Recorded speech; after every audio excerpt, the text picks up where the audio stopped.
Okay, so there's a remake, or I guess a remaster of Xenoblade Chronicles coming up. So I guess I should talk about it. I really don't know how to start this, so let's just get into it. The definitive edition of my favorite game of all time, Xenoblade Chronicles, is coming out next year. And of course, the question is, should you finally give it a chance? There is so much to do in this game and series. Trying to convince people to give it a try is a bit of a challenge. Throughout my entire time in high school, and even a bit of college, I failed to get many of my friends into the game. Except for one who was already looking into the series to begin with. I tried to explain how interactive the combat was, but it was just... it was really hard to make it sound exciting, so I guess I should start talking about it. RPGs is certainly a genre that a lot of people have problems with. But one of the many weird things about here on YouTube is that many people who are not fans of the genre, they use it as their selling point on why they should play this game because, I don't like RPGs, so if I like this RPG, it's because it must be very good, right? On the other side is that you have the experienced RPG player that might recommend you a game, but it might be too overwhelming for you. They may not be able to see the flaws the same way as you do because at this point they're unsensitized to them. I feel that as an RPG fan, I fell somewhere in between, and I want to recommend you a game that I feel that is very friendly to those who aren't fans of the genre, but it also never loses the charm of the genre itself.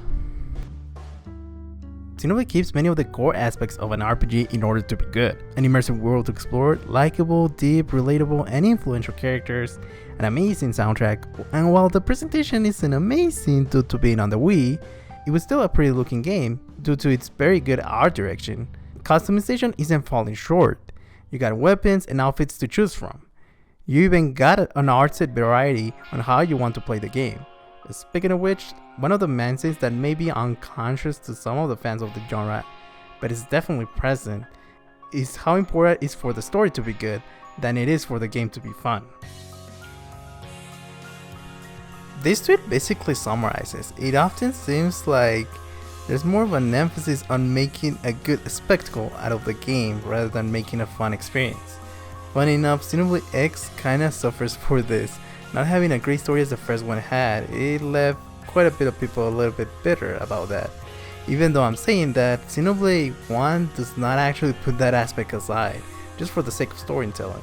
Instead, it takes them as gameplay opportunities, right off the bat, which I guess is where Xenoblade Chronicles X fell and therefore it left a bad impression. You are playing as Dunban immediately after giving context of the situation. You get a feeling immediately of what the actual game and combat are like, and you're not lost in the story either. Then another cutscene happens and you meet Shulk and Ryan.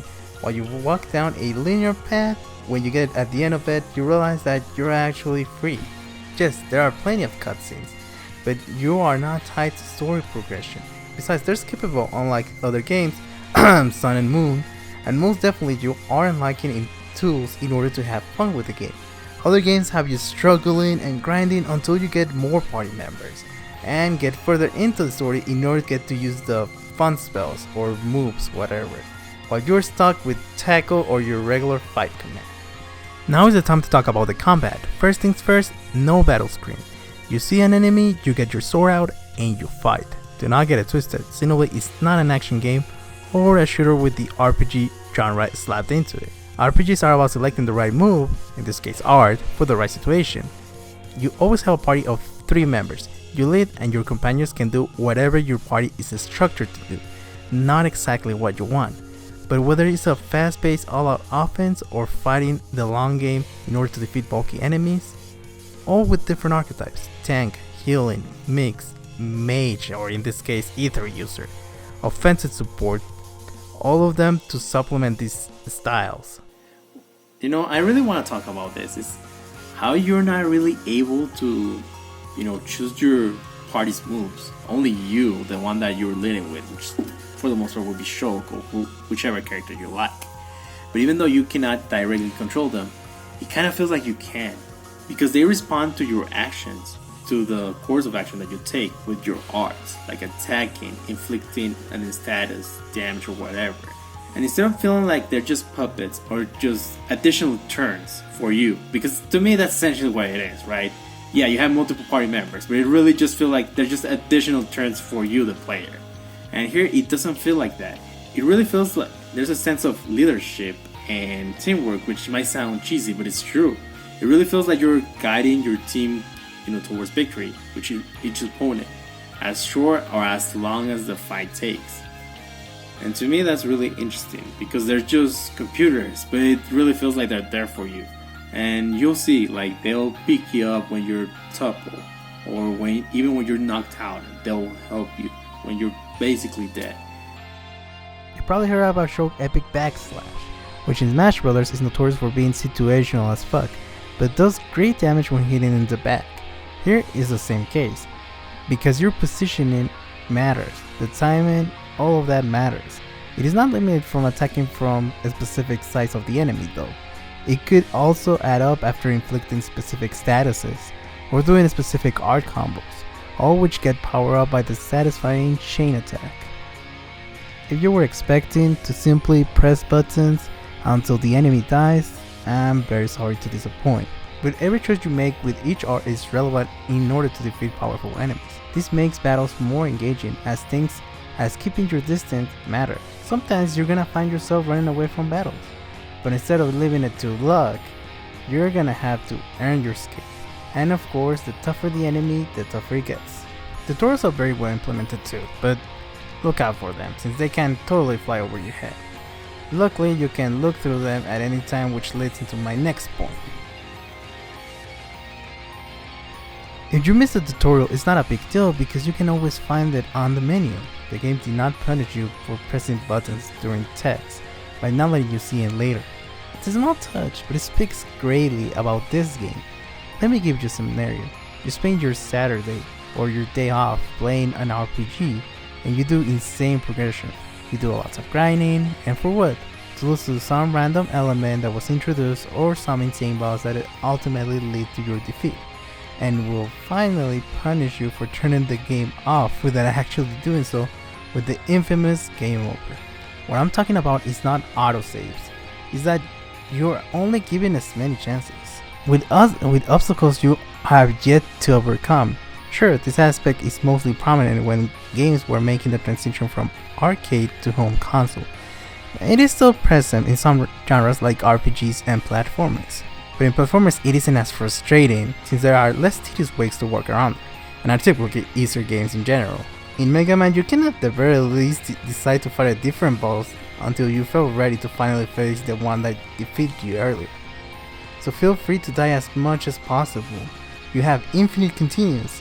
Yeah, feel free to jump off a cliff as much as you want. Just make sure to memorize the landmarks though. This encourages you to keep playing, not just for the story, but the game in general. The level of difficulty is just right. You always have resources of moving forward.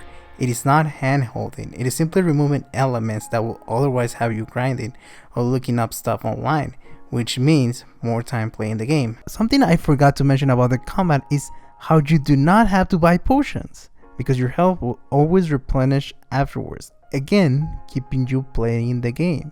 Xenoblade realizes what elements from RPGs are actually skill oriented and which ones are not.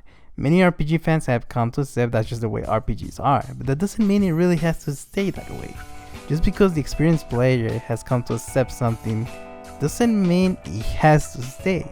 It just means we got into a point of being unsensitized, which is completely different.